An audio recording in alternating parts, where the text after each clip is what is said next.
Literally 2 bed एकत्र आहेत. मी बोलत असं ताई तुला बोलताना दम का लागतो. खूप छान झालंय. मग जो ह्याच्यावर काम करतो तो पार का वाटणार झालं. बिहाइंड द कॅमेरा सुद्धा आहे. मला एवढे सगळे पार्सल आहे आमच्याकडे. आता ह्याच्यात देते हे जरा बरं वाटतंय. या त्यांच्या मोठ्या सुनबाई आहेत. अशा कधी दिसत नाही आपल्याला. टीमला सगळेजण चहा नाही घेत. रामानंदाचार्य संप्रदायातील आमची ही जी शेगडी आहे ना फोन करते पहिले नवऱ्याला. बँकेत काम आहे आणि अजून इकडे असे राहिलीच झाडं लावली बांबूचं आहे. हे बघा या वाटीमध्ये तू कुठलं झाड लावलास. श्री स्वामी समर्थ. एका नवीन व्हिडिओमध्ये स्वागत. आज मी केस धुतलेत. आज मी लो आहे जरा. काल नीट झोप पण नाही झाली माझी आणि नॉट फिलिंग गुड. काम तर करायला हवं. काम आमचं चालू झालेलं आहे. अजूनला स्कूलला सोडून आली. हा ट्रायपॉड इथे आम्ही लावला होता कारण की इथे शूट चालायचं. आता ती तिथून हे पण उचलायची आहे चूल. मी हा जो दिसतोय ना तुम्हाला तो ट्रायपॉड असा आहे. ट्रायपॉड बोलू की काय मोबाईल स्टँड बोलू की तो असा खिडकीला वगैरे अटॅच होतो जसं की इथे दिसतंय ना. आणि ह्याला आपण हव्या त्या शेपमध्ये ॲडजस्ट करू शकतो. म्हणजे ही जी बारीक ट्यूब दिसते ना ती कशी पण मोडता येते. त्याला आत ठेवते उगाच. बाहेर त्याचं काही काम नाही. आता पावसाळ्यात काय आपण बाहेर शूट करणार नाही. ॲक्च्युली केलं असतं चाललं असतं आज. पण आता आमचं रेसिपी ऑलरेडी बनून झालेली आहे. Here is our today's recipe. आजची रेसिपी आहे क्लिअर सूप. आमची ही जी शेगडी आहे ना ती शेगडी व्यवस्थित आहे पण त्याचे जे खालचे पाय आहेत ते गंजलेत. हे बघा या वाटीमध्ये गंजलेले पाय आईने ठेवले. ह्याच्यावर बरेच प्रयोग करून झालेत. विटरा असतं ना विटराच बोलतात ना ते लावून झालंय. शेवटी मग मी आता एमसील ट्राय करते. एमसीलने काय होतंय बघूया. बाकी सगळी शेगडी चांगली आहे फक्त ते खालचे पाय गंजलेत. तुम्ही बोलत असं ताई तुला बोलताना दम का लागतो. तर मला असा काय प्रॉब्लेम नाही आहे. पण जेव्हा आपण ब्लॉगिंग करतो ना तेव्हा हे असं पकडायचं असतं. हे जे असं पकडलं जातं ना तेव्हा काय माहिती बोलताना मला दम लागल्यासारखं वाटतं. पण मी जेव्हा अशी म्हणजे असं दम नाही लागत कळतंय का. पण हे असं जेव्हा मी पकडते ना तुम्ही प्रयत्न करून बघा की तुम्ही किती वेळ असं राहू शकता असं पकडून वगैरे एखाद फोन बिन. जर तुम्हालाही बोलताना दम लागला तर मला सांगा की इज इट नॉर्मल की मला खरंच डॉक्टरकडे जाऊन चेक करायची गरज आहे. तुम्ही करून बघा हा प्रयोग. असा फोन धरा आणि कंटिन्युअसली 5 मिनटं बोला and then let me know की तुम्हालाही बोलताना दम लागल्यासारखा होतोय का. लावून झालं एमसील पण मी छोटं पॅकेट आणायला पाहिजे होतं 10वालं. मी आणलं 30वालं कारण मला वाटलं कमी पडलं तर परत नको जायला. आपलं माहिती आहे ना डोकं. पण ते अति चालतं. माझं पण अति चाललं. 10वालीच आणायला पाहिजे होती. पण जे उरलेलं होतं ना ते ठेवून दिलं असतं तर ते कधी वापरलं असतं तोपर्यंत ते चांगलं राहिलं असतं नसतं. म्हणून काय केलं सगळंच वापरून टाकलं. ही जी अशी पट्टी आहे ना तिथून पाणी खाली गळतं. आमचं गळतं की नाही माहिती नाही मला. पण जिथे मला गॅप दिसली ना ते सगळीकडे अशी पट्टी लावून टाकली आणि ते संपवून टाकलं 30 रुपयाचं एमसी. ते ठेवून थोडंसं परत ते वाऱ्यावर कडक झालं तर परत ते फेका. त्याच्यापेक्षा जे होतं ते वापरून टाकलं. माझी मैत्रीण भाग्यश्री म्हणजे आपल्या लाडक्या कोळीणबाईंच्या धाकट्या सूनबाई तिच्या नवीन मेकअप स्टुडिओचं उद्घाटन आहे आज. तर आपण चाललो आहे पूजेला. आय डोंट नो पूजा आहे काय आहे. चला तिने आमंत्रण दिलं आहे तर काय घेऊन जाऊ तिच्यासाठी. बुके तर सगळेच आणतील म्हणून मी सकाळीच घरून येताना घरची चाफ्याची फुलं घेऊन आले. पुष्पगुच्छांचं काय करायचं आहे म्हणून म्हटलं काय घेऊया. आता आंबे दिसले मला तर आंबे आणि चाफ्याची फुलं असं तिला देते. ही फुलं हे आंबे. हे आंबे असे घेऊन जायला कसं तरी वाटतंय. बघते एखाद चांगली पिशवी जर पहिले मिळाली तर. आंबे तर घेतले पण तशी प्लॅस्टिकची पिशवी द्यायला कसं तरी वाटतं. भैया हे आपके पास रखना वरना लोक बोलेंगे मैंने कचरा कर दिया. तर मग तशीच द्यायला कसं तरी वाटतं म्हणून पटकन अन्वीमध्ये थांबले आणि ही घेतली थैली. आता ह्याच्यात देते. हे जरा बरं वाटतंय ना. ते प्लॅस्टिकची थैली कसं तरी वाटत होती. मोबाईल आपला लॅपटॉप जरासा इश्यू देत होता म्हणून आलेले पण आत्ता होण्यासारखं नाही आहे ते. ॲक्च्युली काही प्रॉब्लेम देत नाही आहे. घरी जसा प्रॉब्लेम देत होता तसा आता देत नाही आहे. त्याच्यामुळे मग उद्या सकाळी येऊन फेरी मारेन मी किंवा मग जो ह्याच्यावर काम करतो तो त्याला सांगेन तूच ये आणि तुलाच काय इश्यू येत आहे ते तू सांग त्यांना.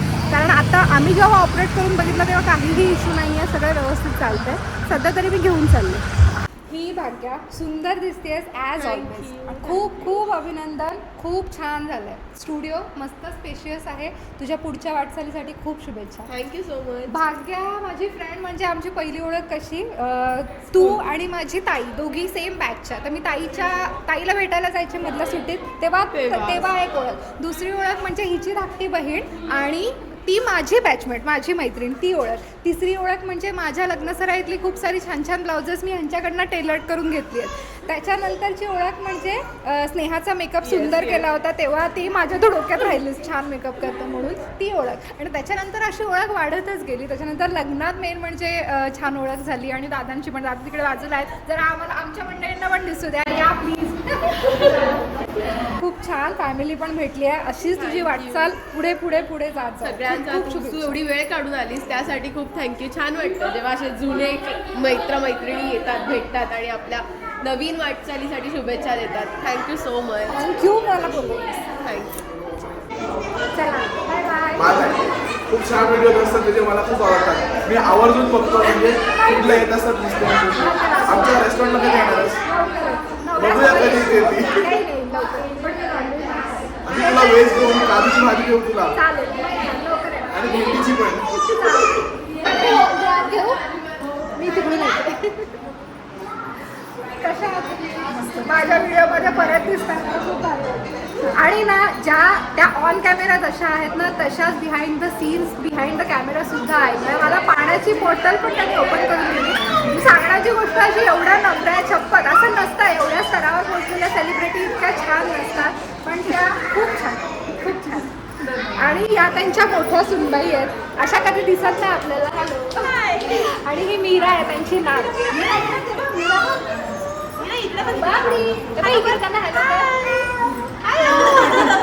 अशा आपल्याला दिसत नाही म्हणून त्यांना पण घेतलं. मीरा, त्यांना गाणं बोलून दाखव लवकर. मीरा, गाणं बोलून दाखव. तुला उचलून घे, तुला म्हणून. येता येता हे एक पार्सल पण कलेक्ट केलं, तर त्याच्यात काय आहे ते उद्या उघडून बघू. आता मी विचार करते घरी जाऊ की थांबू इथे. वाजलेत 7:45. जाणार काय, आवरणार काय, खाणार काय, झोपणार काय आणि उद्या सकाळी उठून परत येणार काय, विचार करते काय करू. फोन करते पहिले नवऱ्याला. बँकेत काम आहे म्हणून आलेले, पण लागणार आहे गॅजेट त्याच्यासाठी. म्हणजे आपलं लग्नानंतरचं नाव चेंज होतं ना, आधार कार्ड पॅन कार्ड पण मी चेंज करून घेतलं आहे. आणि जे काम आहे ते माहेरच्या नावाने आहे. मग त्याच्यामुळे असं झालं की त्यांना हवं आहे गॅजेट. मग ते आता कुमारला आणायला सांगितलं.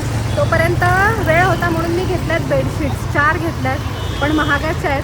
आणि मी ह्यांच्याकडून आधी घेतल्या होत्या आणि त्या एवढ्या चांगल्या टिकल्या की मला वाटलं परत तिथूनच घ्याव्यात. आईच्या घरासाठी हव्यात त्या. आरू उड्या मारतो म्हणून काय होतं, ती बेडशीट निघून येते. आणि ज्या बेडशीट्स आहेत त्या तेवढ्या मोठ्या नाही आहेत, त्या मोठ्या बेडला पुरणाऱ्या. त्याच्यामुळे मग मी 4 घेतल्यात. कशा आहेत काय ते मी तुम्हाला घरी जाऊन दाखवते. मळखाऊ रंग आहे, मला क्वालिटी आवडली. पूर्ण ओपन करून तर आपण घरीच बघूया. कुमारची वाट बघते, तो येतोय घेऊन. आल्या आल्या लगेच मग ते काम उरकून जाईल. शुभ सकाळ मंडळी. हे घे मशीन. कुठे सेल? आत्ताच्या आत्ता त्यातले काय आहेत नाही ते बघ आणि हे करून टाक. सेल कुठले काय बघ, आणि जे गरजेचे नाही ते सगळे उडवून टाकून दे. माझ्याकडे दे, मी त्याची विल्हेवाट लावते. हे एवढे सगळे पार्सल आहेत आमच्याकडे, त्याचे शूट्स आता करायला घ्यायचे आहेत. चालू आहे आमचं एकानंतर एक काय ना काय चालूच आहे. सो हे व्हिडिओ येतील लवकरच समोर. अजून कोणाचे काही पार्सल्स असतील आमच्यापर्यंत पोहोचवा, आम्ही तुमच्या व्यवसायाचं चांगलं प्रमोशन करून घेऊ. अजून काही डिजिटल सर्व्हिसेस आहेत त्यांचं पण व्हिडिओ करायचं आहे. आम्ही लागलो आहे कामाला, चालूच आहे काम. मी कशासाठी इथे जवळ आले, ह्या पोरांना डायऱ्या दिल्यात प्रत्येकासाठी एक एक. त्या डायरी तर केल्या आपण, पण त्याचे कवर वगैरे सिमिलर असल्यामुळे कन्फ्युजन होतं. तर माझ्याकडे ना गिफ्टिंगवर लावण्यासाठी जे हे नेम कार्ड्स असतात ना, स्टिकर्स, जे घरी होते आणलेले, ते घेऊन आले मी. प्रत्येकाच्या डायरीवर चिपकवते. ही कोणाची डायरी आहे? ते माझीच आहे वाटतं. चेक करा. सगळ्यांनीच लिहिलंय त्याच्यात. सगळ्यांचीच आहे. मग आता कोणाची तरी एकाची होऊ दे. खूप रिप्लेस काम. काफे पण द्यायला लागला डायरेक्ट. काही बाकीचे 2-3 प्रोडक्ट पाठवणार. फक्त जे नवीन आहे असं काय वाटतंय आपण रिप्लेस करायला काफे पण द्यायला लागला डायरेक्ट. आणि बाकीचं तुम्ही यूज करा. तुम्ही बघा, तुम्ही पण सांगा मला आहे की नाही. हा ओके. हा मिडल म्हणजे लो येतोय, म्हणजे हां संपतच आलाय जवळजवळ. आपण काही आपण आपल्यावर आहे, नॉर्मल चालू शकतो मिडल.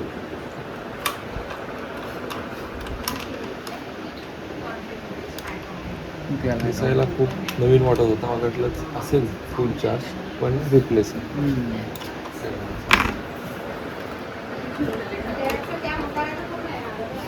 गुड आहे. ही बघा, ही पहिली बेडशीट. त्याचा अवतार बघू नका. अरुणी उड्या मारून मारून 2 दिवसात त्याचं एकदम हे केलंय. पण ही अशी दिसते. कलर छान आहे त्याचा, मला आवडला. सो दिस इज फर्स्ट आणि बऱ्यापैकी मोठी आहे कारण आमचा बेड पण तुम्ही बघताय लिटरली 2 बेड एकत्र आहेत आणि एवढी मोठी गादी आहे. म्हणजे तिकडे एक सिंगलचा बेड आहे आणि हा डबलचा बेड आहे. याला आम्ही जॉईन केलं आणि त्याच्यावर एकच मोठी गादी टाकलेली आहे आणि मग त्याच्यावर बेडशीट टाकलेली आहे. सो सगळीकडून बेडशीट व्यवस्थित आतमध्ये खोचली गेलेली आहे. सो इनफ कोपरे कोपरे सुटत होते राईट. आणि आता आरू एवढ्या उड्या मारतोय. काय बघायचंय?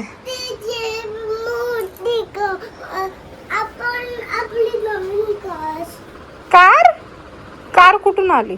लास्ट टाइम नेलेली ती लाल नेली होती आणि त्याचं पार का वाटोळा झालं. वाटोळा इन द सेन्स काळी पडली ना ती, म्हणून यावेळेला घेताना काळीच घेते. आणि झाकण एक हवं होतं. एक भांडं आपलं तडकलं आहे आतापर्यंत नेलेलं. एक प्लेट फुटली आहे. आता मग म्हटलं टेस्टेड नको आणि लागतात भांडी, त्याच्यामुळे 2 ही काळी भांडी, ही टोप काळे आणि एक मातीचा हे असं आपण घेतोय. टाका बांधा. हा पिंक आवा पेरूसारखा लागला. सरबत संध्याकाळी यांना दिलं जातं ना टीमला. सगळेजण चहा नाही घेत.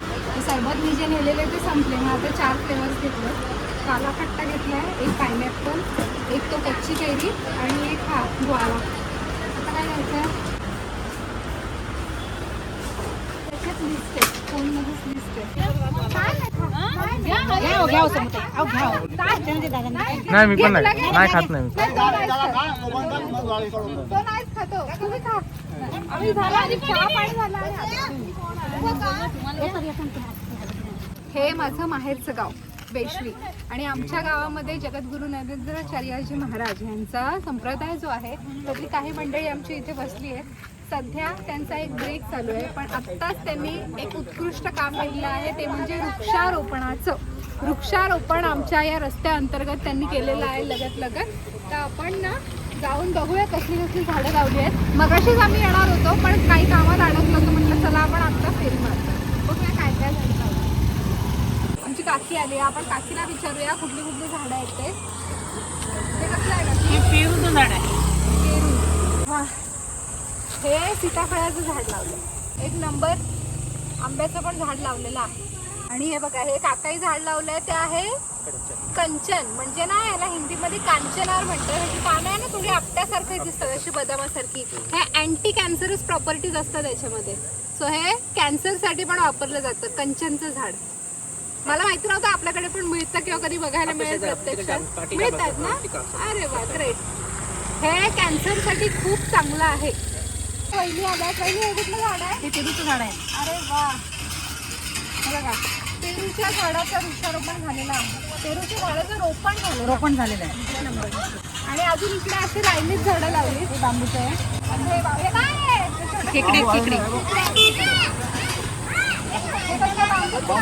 हे बांबूचं झाड आहे. ओके. आणि ते वहिनी अशी काय लावली ती? सीताफळ, पेरू, जांभूळ आहे. सगळ्याची लाईनीत लावलेली आहे. आपण वहिनीला विचारूया. वहिनी कुठलं झाड लावलं? वहिनी तुम्ही कुठलं झाड लावलं? मी बांबूचं झाड लावलंय. बांबूचं झाड वहिनीने लावलं आमच्या. मी आरूला आंघोळ घातलेली म्हणजे माझ्या बाळणपणासाठी आलेल्या आहे आमच्या वहिनी. आमचं नातंच आहे. आमचं नातंच आहे. हक्काच्या प्रेमाच्या वहिनी आहे आमच्या.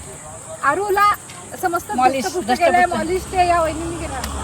धष्टपुष्टपेक्षा काटक खोलणं जास्त महत्वाचं आहे आणि आरू काटक आहे तर ते वहिनींनी मस्त मालिश करून त्याला काटक बनवलं. अरे तू कुठलं झाड लावलंय? तू कुठलं झाड लावलास? जय सियाराम. आज आपल्या रामानंदाचार्य संप्रदायातील सर्व भक्तगण इथे जमलेले आहेत. सेवा केंद्र वेशवीच्या माध्यमातून वेशवीमध्ये वृक्षारोपण अभियान हा रामानंदाचार्यांनी सांगितलेला उपक्रम संपन्न होत आहे. आज आपल्या गावामध्ये जवळपास 52 वृक्षांची लागवड करण्यात आलेली आहे आणि रामानंदाचार्यांच्या माध्यमातून आज वर्तमान काळामध्ये जे आपल्याला नैसर्गिक संपत्ती नैसर्गिक आपत्ती आलेली आहे त्यावर मात करण्यासाठी निसर्गाचं संवर्धन करणं आवश्यक आहे. त्यासाठी रामानंदाचार्य संप्रदायाच्या माध्यमातून त्यांच्या सर्व छाव्यांच्या माध्यमातून जवळपास 1,18,000पेक्षा जास्त वृक्षांची लागवड करण्यात आलेली आहे आणि या कामासाठी सर्व भक्तगण हे अहोरात्रपणे सेवा करत असतात. या प्रसंगी आम्हाला आवर्जून सांगावं असं वाटतं की रायगड जिल्ह्यातील सर्वांच्या घराघरामध्ये जिने आपल्या हक्काचं स्थान निर्माण केलेलं आहे अशी आपली वाव समृद्धी आमची सर्वांची लाडकी भगिनी ही या कार्यक्रमासाठी नियमितपणे उपस्थित असते. आजही तिने तिचा अनमोल वेळ आम्हाला दिलेला आहे, त्याबद्दल आम्ही तिचे ऋणी आहोत आणि जमलेल्या सर्व गुरुबंधू गुरुभगिनी सेवा केंद्र अध्यक्ष यांचेही ऋणी आहोत. जय सियाराम. जय सियाराम. हे माझी तारीफ करतात, पण खरं तर स्तुत्य कार्यक्रम कोणी केलेला आहे यांनी, आणि दरवर्षी करतात. मी आज पहिल्यांदा नाही, ह्याच्या आधी पण अनेक वर्ष बघत आलेली आहे की या काळामध्ये ते दरवेळेला वृक्षारोपण करतातच. ह्याच्या आधी सुद्धा ह्याच ठिकाणी आपल्या ब्लॉगमध्ये सुद्धा याचा उल्लेख आलेला आहे. आणि आज पुन्हा एकदा भरपूर सारी झाडं लावलेली आहेत ज्याची की गरज आहे. मी लहानपणी माझ्या